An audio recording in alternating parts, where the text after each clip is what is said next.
काला जादू।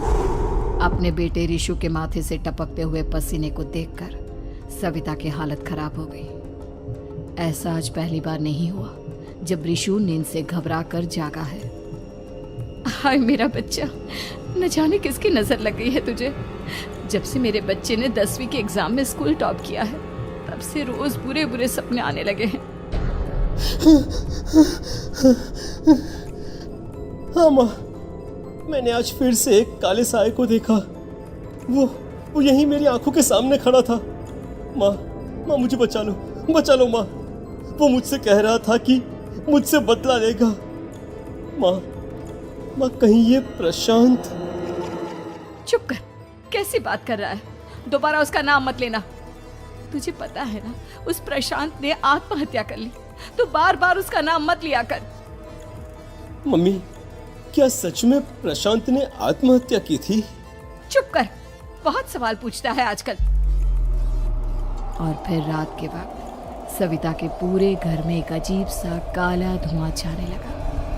गहरी नींद में सोई सविता की जैसे ही आंख खुली उसका दम घुटने लगा।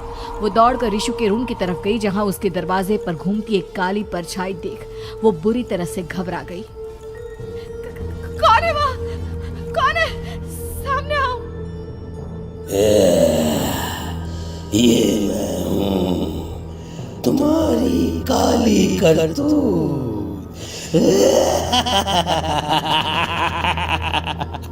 और अब मैं तुम्हारे बेटे को ले जाने आया हूँ।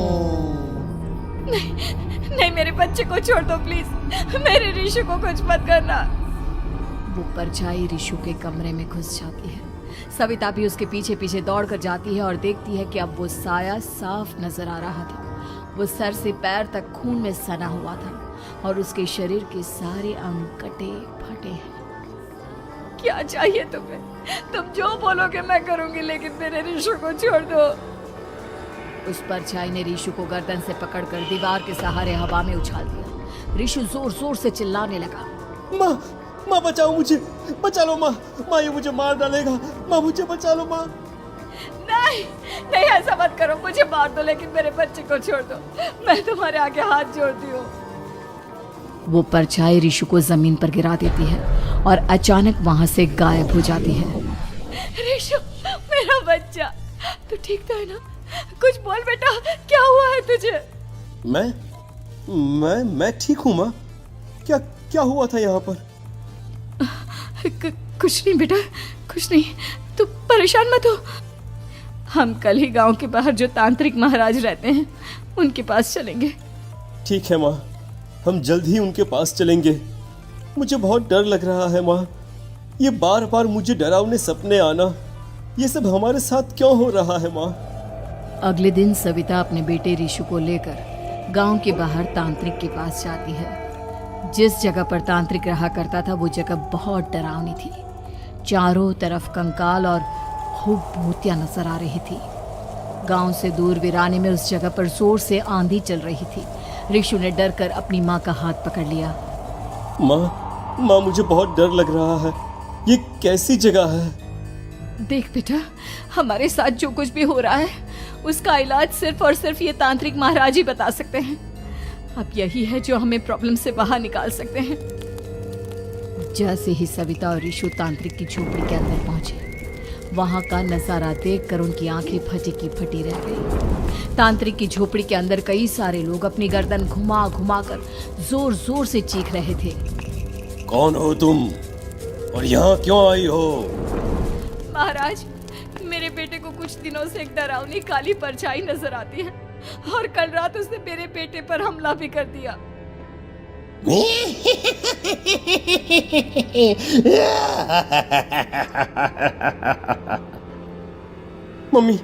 मम्मी हमें यहाँ से चलना चाहिए। ये जगह मुझे ठीक नहीं लगती। नहीं बेटा, ऐसा नहीं कहते। रुक जाओ, 2 मिनट के लिए रुक जाओ। क्या कहा? काली परछाई? तुम्हारे बेटे पर किसी काली परछाई ने हमला किया? हाँ महाराज, वो कह रही थी कि वो मेरे बेटे को कुछ कर देगी।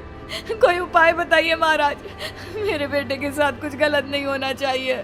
तुमने किसी दूसरे के साथ गलत किया है।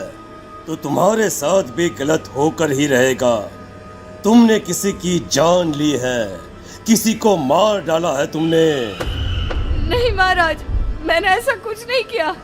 मैंने किसी की जान नहीं ली। मुझे कोई उपाय बताइए। लगता है तुम इतनी आसानी से नहीं मानोगी। मैं तुम्हें अभी उस काली परछाई से मिलवा देता हूँ और वही सारा सच तुम्हारे सामने लेकर आएगा। सविता और ऋषु ने डर के मारे अपनी आंखें बंद कर ली। तभी अचानक तांत्रिक की झोपड़ी में अजीबोगरीब आवाजें गूंजने लगी। सविता और ऋषु बुरी तरह से कांप रहे थे। आंखें खोलो और अपने सामने देखो। क्या यही है वो जिससे तुम कल रात को मिली थी? बताओ मुझे। हाँ, इसने कल रात मेरे बेटे के ऊपर हमला किया था। ये उसी लड़के की भटकती हुई आत्मा है जिसे कुछ दिन पहले तुमने मार डाला था। मम्मी ये महाराज क्या कह रहे हैं? क्या सच में आपने किसी की जान ली है, किसी को मार डाला है? अगर हाँ तो बताइए ना मम्मी, किसको मारा है आपने? किसको? तुम्हारी माँ इतनी आसानी से सच नहीं बताएगी बेटा। इसने एक बच्चे की जान ली है। कहीं उसका नाम प्रशांत तो नहीं महाराज? वो मेरा दोस्त है, मेरा पड़ोसी है।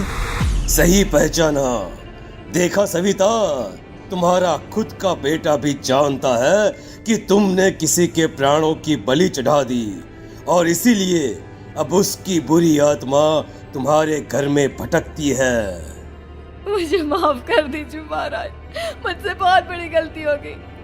प्रशांत हमारे पड़ोसी का बेटा था। हर बार उसके नंबर मेरे बेटे से ज्यादा आते थे और इसलिए मैंने उसके कमरे के बाहर काला जादू किया था, पर मुझे नहीं पता था कि वो मर जाएगा। तुम्हारे उसी काले जादू वाली गुड़िया के अंदर एक बुरी आत्मा थी जिसने उस बच्चे के दिमाग पर बुरा असर कर दिया और उसी की वजह से उस लड़के ने अपनी बालकनी से कूदकर आत्महत्या कर ली। इसकी वजह सिर्फ और सिर्फ तुम हो, तुम।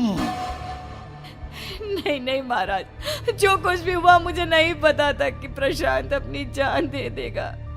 प्रशांत की आत्मा इस वक्त तुम्हारे सामने खड़ी है, हमसे बात करना चाहती है। बोलो क्या कहना चाहते हो? मैं जीना चाहता था, बड़ा होकर कुछ बनना चाहता था। आपके बेटे से मुझे कोई परेशानी नहीं थी। अरे वो तो मेरा अच्छा दोस्त था। मुझे माफ कर दो बेटा, मुझसे बहुत बड़ी गलती हो गई, मुझे माफ कर दो। माफ करने से मुझे वापस जिंदगी नहीं मिल जाएगी। मेरे माँ बाप आज भी मेरे लिए रोते हैं। आपने मेरे साथ बहुत गलत किया है, बहुत गलत। और तभी अचानक प्रशांत की आत्मा वहां से गायब हो जाती है। सविता जोर जोर से रोने लगती है। सुन लिया तुमने? ये तुम्हारे अपने ही किए हुए पाप हैं जो इस तरह से तुम्हारे सामने आ रहे हैं। माँ, ये आपने अच्छा नहीं किया। सिर्फ 10th बोर्ड के एग्जाम में मैं टॉप कर पाऊँ इसलिए आपने मेरे दोस्त के ऊपर काला जादू कर दिया। नहीं मम्मी, नहीं, अब हम कभी खुश नहीं रह पाएंगे, कभी नहीं। मेरे दोस्त की आत्मा को कभी शांति नहीं मिलेगी मम्मी, कभी नहीं। लेकिन मैंने जो कुछ भी किया सिर्फ तुम्हारे लिए किया।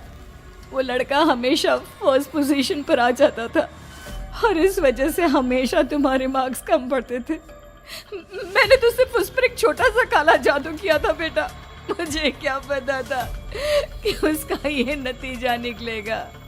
जिस गुड़िया को तुमने उस लड़के के कमरे के दरवाजे पर लगाया था, दरअसल उसके अंदर एक बुरी आत्मा का प्रवेश हो गया था, जैसा कि अक्सर काला जादू करते समय हो जाता है। मुझे अपनी गलती का एहसास हो गया है। मैं प्रायश्चित करना चाहती हूँ। आप बताइए मैं क्या करूँ? प्रशांत के घर जाकर उस काली गुड़िया को वहां से निकालकर यहाँ लेकर आओ। मैं उसे आग में जलाकर राख कर दूंगा और उसके बाद प्रशांत की आत्मा को हमेशा के लिए मुक्ति मिल जाएगी। अगली रात सविता चुपचाप अपने पड़ोसी प्रशांत के घर जाती है। प्रशांत के माँ बाप प्रशांत की मौत के बाद उस घर को छोड़कर हमेशा के लिए वहां से चले गए थे। जैसे ही सविता उस घर के अंदर कदम रखती है, उसका सामना अजीबोगरीब हैवानियत से भरी आवाजों से होने लगता है। ऐसा लग रहा था जैसे कोई बुरी तरह से चीख रहा हो। सविता जैसे ही प्रशांत के कमरे के बाहर पहुंचती है, वहां पर लटकी हुई गुड़िया के शरीर से खून टपकने लगता है। ये क्या हो रहा है? इस गुड़िया के शरीर से खून क्यों टपक रहा है? सविता हिम्मत करते हुए उस गुड़िया को वहां से उतारने की कोशिश करती है, लेकिन तभी अचानक से बहुत भयानक दिखने वाली औरत उसकी आंखों के सामने आकर खड़ी हो जाती है। मैं यहाँ से कहीं नहीं जाऊंगी, और अगर तूने मुझे यहाँ से हटाने की कोशिश की तो मार डालूंगी मैं तुझे। नहीं नहीं, मुझे तुम्हें यहाँ से ले जाना ही होगा, नहीं तो मेरा बेटा, उसकी जान को खतरा है। मैं तुम्हें नहीं छोड़ सकती। अगर तुम्हारे अंदर हिम्मत है तो मुझे इस घर से बाहर ले जाकर दिखाओ। और ऐसा कहकर वो औरत सविता के ऊपर हमला कर देती है और उसे हवा में उछाल उछाल कर जमीन पर पटकती है। लेकिन तभी अचानक मौका देखकर सविता अपने हाथ में ली हुई सुई उसके हाथ में चुभो देती है। हाथ में सुई लगते ही वो औरत जमीन पर तड़पने लगती है। ये क्या किया तूने? ये क्या कर दिया? तुझे ऐसा नहीं करना चाहिए था। तांत्रिक ने मुझे कहा था कि तुझसे जीतने का सिर्फ यही एक तरीका है जिससे मैं अपने पापों का प्रायश्चित कर सकती हूँ और अपने बेटे की जान बचा सकती हूँ। और उसके बाद वो डरावनी दिखने वाली औरत एक छोटी सी जादुई गुड़िया में तब्दील हो गई और सविता ने उसे ले जाकर तांत्रिक को दे दिया।